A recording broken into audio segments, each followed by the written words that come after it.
Bismillahirrahmanirrahim. Assalamualaikum warahmatullahi wabarakatuh.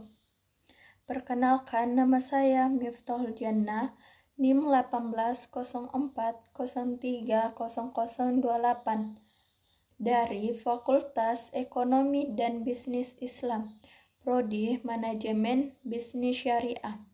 Di sini saya akan menjelaskan tentang pemasaran via internet atau media sosial.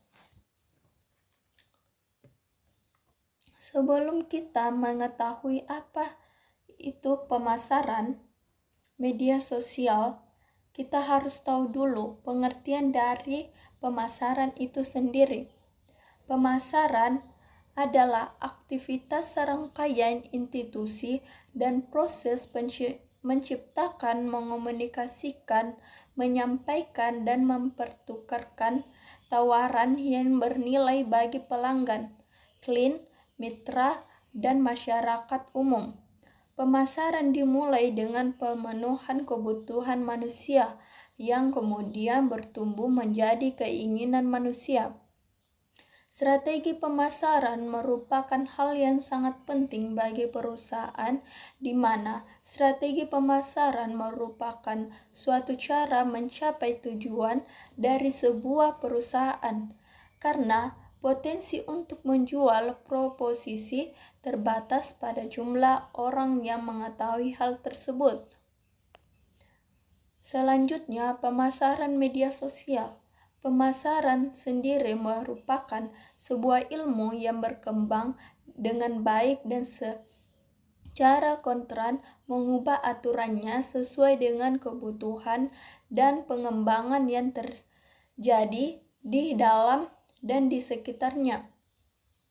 Peran pemasaran dalam pengembangan bisnis berubah secara radikal sejak komunikasi dengan internet berkembang secara luas, terutama dengan munculnya sosial media. Teknologi web membuat dan mengunggah konten mereka sendiri melalui sosial media. Media sosial kini menjadi sebuah fenomena yang berkembang dalam dunia pemasaran. Pemasar mulai memahami penggunaan media sosial sebagai komponen dalam strategi pemasaran mereka. Media sosial yang mencakup seluruh online untuk berbagi dan berpartisipasi dalam berbagai kegiatan merupakan cara yang semakin penting bagi mereka untuk berkomunikasi secara interaktif dengan konsumennya. Selanjutnya yaitu pemasar media sosial dan fitur-fiturnya. Bagian A, pemasar media sosial terdiri dari dialog multi arah. Merek berbicara dengan pelanggan, pelanggan berbicara dengan merek, dan mungkin yang paling penting pelanggan berbicara satu sama lain. Situasi ini adalah jenis ikatan baru yang tidak mungkin dilakukan sebelum munculnya Web 2.0. Bagian B, pemasar media sosial bersifat partisipasi. Apa yang membuatnya sosial adalah bahwa itu tergantung pada partisipasi pengguna. Bagian C, pemasaran media sosial dihasilkan oleh pengguna. Sebagian besar konten dan koneksi dalam komunitas online dibuat oleh pengguna, bukan oleh merek.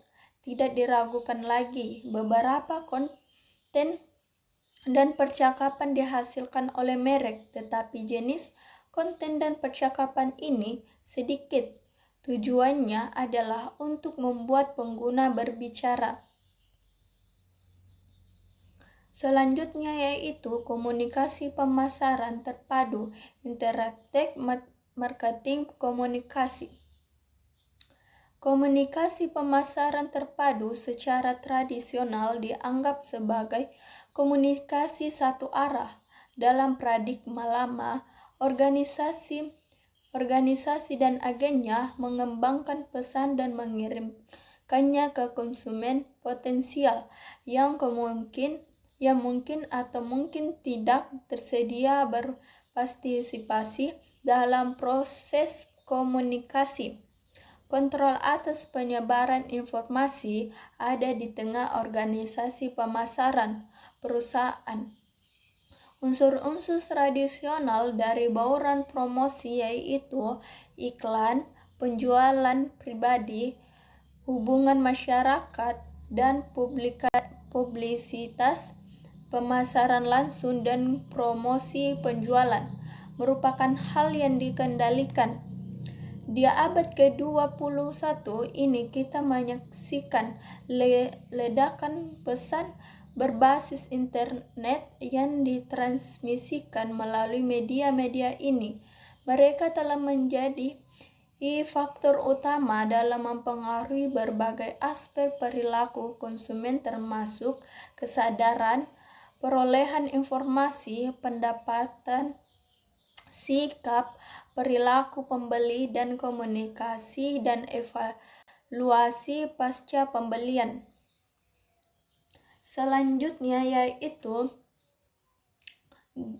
jejaring sosial sebagai alat komunikasi media memiliki dua peran promosi yang saling terkait yaitu 1.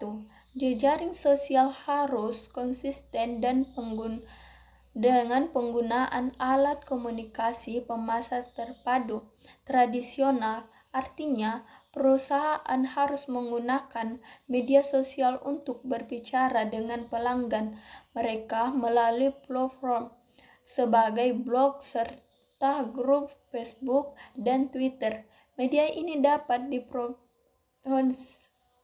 disponsori perusahaan atau disponsori oleh individu atau organisasi lain. Yang kedua, jejaring sosial menggunakan pelanggan untuk berbicara satu sama lain.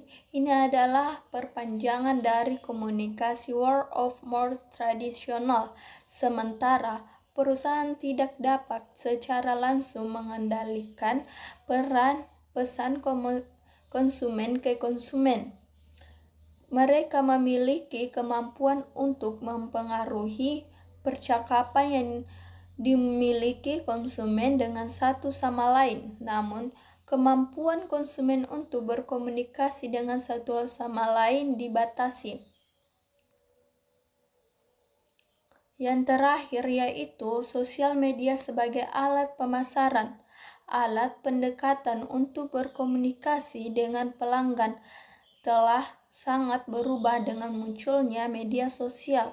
Oleh karena itu, bisnis harus belajar bagaimana menggunakan media sosial dengan cara yang konsisten dengan rencana bisnis. Perusahaan dapat memperoleh manfaat dari jejaring sosial untuk memprediksi, mempertimbangkan pilihan jaringan perusahaan, yaitu Facebook, Instagram, Pinterest, dan lain-lain, dan dengan